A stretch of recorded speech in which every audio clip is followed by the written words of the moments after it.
সব বাচ্চাদের নতুন নতুন পোশাক পরিয়ে দিল হাসা আর হাসি।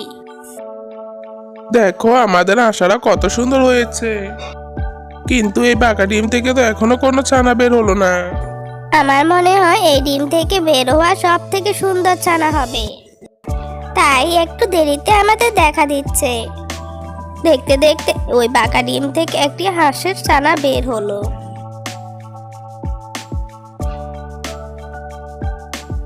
কিন্তু সেই হাঁসের ছানাকে দেখে হাসাহাসি মোটেও খুশি হলো না, কারণ সেই হাঁসের ছানার মুখ থেকে গলা পর্যন্ত একটি কালো দাগ ছিল।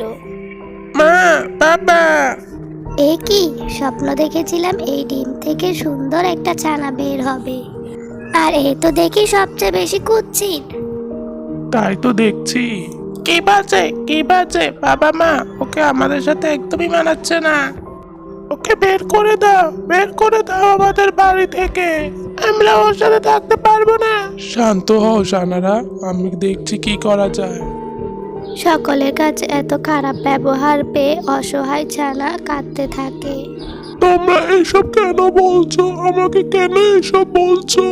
মা, আমাকে খেতে দাও, আমাকে একটা পোশাকও পরিয়ে দাও, খুব ঠান্ডা লাগছে মা। হাসা, তুমি ওকে বাড়ি থেকে বের করে দাও।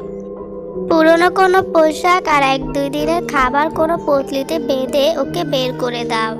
ওর মতো কুৎসিত দেখতে কে অন্তত আমার ছানা হতে পারে না।